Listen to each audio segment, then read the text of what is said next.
à tous les opprimés du monde entier. Recommandez votre sort à l'Éternel. Mettez surtout votre confiance en lui et il agira.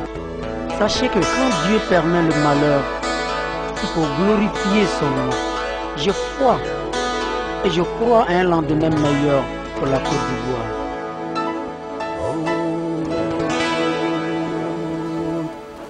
Avant de faire les efforts pour répondre à vos questions, permettez-moi d'abord de dire bonjour à tout le monde, de saluer tout le monde et surtout de saluer les militants du PIDI que vous êtes. Tout à l'heure, votre responsable régional et national, je crois que c'est comme ça qu'elle s'est présentée, a eu les mots aimables à notre endroit. Je crois que c'est comme si elle était en communication avec son premier responsable, qui nous pratique depuis depuis octobre 2000, a été évincé, j'allais dire, chassé du pouvoir par la coalition de la France de Sarkozy et de l'ONU. La Côte d'Ivoire est vraiment dans une situation de catastrophe, vit une véritable tragédie, et nous, en tant que responsables du parti que Laurent Gbagbo a créé, c'est lui-là même qui est, j'allais dire, le père fondateur de la démocratie en Côte d'Ivoire. Il était de notre devoir de prendre notre bâton de pèlerin pour venir devant des civilisations qui ont initié la démocratie et qui nous servent de modèle de référence pour faire entendre nos cris de douleur et demander leur appui pour nous aider à faire sortir Laurent Gbagbo de prison.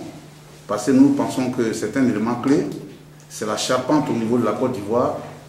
En l'absence de Laurent Gbagbo, le pays vit la catastrophe. Pourvu que Laurent Gbagbo il mette pied dehors, qu'il sorte de prison, la Côte d'Ivoire va retrouver la sérénité et la paix. Et c'est ce que nous sommes venus chercher.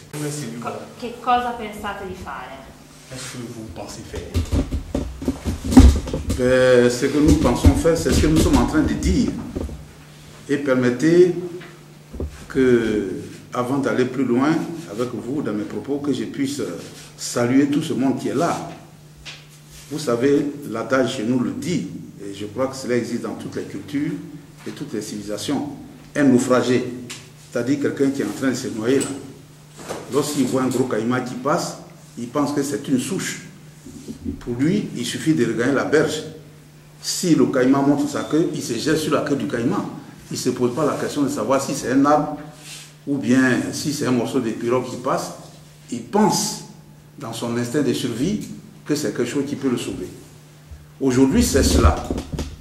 Et je voudrais en profiter pour lancer ce cri de cœur à l'endroit de tous mes compatriotes qui sont là, de tous les Africains qui sont là, j'allais dire, de façon plus large, de toutes les personnes qui sont là parce qu'elles sont éprises de paix et de liberté, pour leur dire que la Côte d'Ivoire traverse une situation des plus difficiles. Et nous avons besoin de toutes les énergies pour permettre à ce pays de retrouver la paix, de retrouver ce climat qui a fait de ce pays-là le pays phare de l'Afrique de l'Ouest. Dans ce contexte-là, nous avons besoin de toutes les forces. Tout à l'heure, le responsable du PUR, le cadre d'unité de résistance, d'action unitaire de résistance, je crois que c'est important. C'est un terme bien choisi. Parce que nous avons vu, avec l'arrestation de Laurent Gbagbo et son incarcération à La Haye, que l'Afrique est capable de bonnes choses. Et que le monde, c'est un monde de solidarité aujourd'hui. On parle de la mondialisation, c'est-à-dire c'est un monde sans frontières. Ça veut dire que vous soyez des cultures russes, que vous soyez chinois, que vous soyez congolais, que vous soyez camerounais, ivoirien, ou que sais-je encore, lorsque un problème se pose qui touche la civilisation dans ce cas-là d'intrinsèque, c'est tout le monde qui est debout. C'est tout le monde qui se sent interpellé.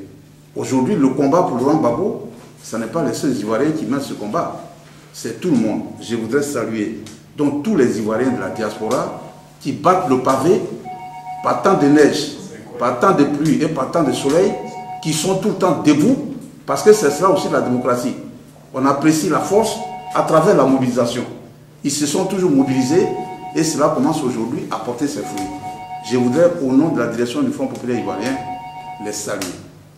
Leur dire merci pour leur combat. Nous sommes arrivés au beau milieu du tunnel. Le bout du tunnel n'est plus loin, qu'ils renforcent leur solidarité, qu'il soit toujours convaincu que nous luttons pour la même cause. Et on a fait la présentation tout à l'heure. On a présenté Bernard Oudin. Bernard Oudin qui est là en tant que représentant du porte-parole. Que ce soit le porte-parole, que ce soit le Fonds privé ivoirien, nous luttons pour la même cause. Surtout que Bernard Oudin a été quand même un des proches collaborateurs de Laurent Gbagbo. Il a été un de ses conseillers. Hier, nous étions à Rome. Nous avons échangé avec le responsable du PD. Et il y a un aspect très important qui m'a échappé. Il a fallu Bernard pour me rappeler ce point important, le rôle que nos camarades du PD peuvent jouer au niveau du Conseil de sécurité de l'ONU. Parce que vous avez tous été témoins. Après la dernière audience de confirmation ou d'infirmation des charges, pour nous, ce sera l'infirmation des charges, parce que Dieu est Dieu de justice. Laurent Gbagbo va bénéficier d'un non-lieu. Je le dis, c'est des propos prophétiques, mais ça va se passer comme ça. Bernard Oudin, il a fallu sa présence pour me rappeler ce point très important, pour dire quel pouvait être le rôle et la responsabilité de l'Italie au niveau du Conseil de sécurité en tant que pays membre permanent du Conseil de sécurité. Parce que c'est à ce niveau que se jouent les choses. Tout le monde sait aujourd'hui que la solution au problème de Laurent Gbagbo, c'est un problème de nature politique. Nous avons besoin de toutes nos énergies.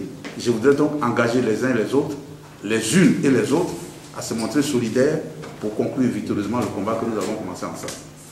Donc que l'unité soit le maître mot, que la solidarité et la fraternité soient le maître mot. C'est ce que je voulais dire d'abord. Et puis pour répondre maintenant à votre question, j'ai dit que nous sommes venus chercher la paix et la réconciliation pour notre pays. Et l'Italie, c'est quand même une des grandes nations au niveau de l'Union européenne. Le PD, je crois que c'est tout un symbole, hein, Parti démocratique italien, vous êtes pour les libertés, vous êtes pour la souveraineté. Et c'est nos souverainetés, nos libertés qui sont sérieusement menacées. Nous sommes venus vous demander votre appui pour nous aider à ramener la Côte d'Ivoire sur le chemin de la démocratie, sur le chemin de la liberté. Voilà, merci. Dieu permet parfois le mal pour grandir son nom. Béni soit-il. Dieu permet parfois le mal pour grandir son nom. Béni soit-il. S'il vous arrive un malheur, glorifiez Dieu. Parce que comme Job, il vous le rendra, mais il vous rendra le double de ce que vous aurez.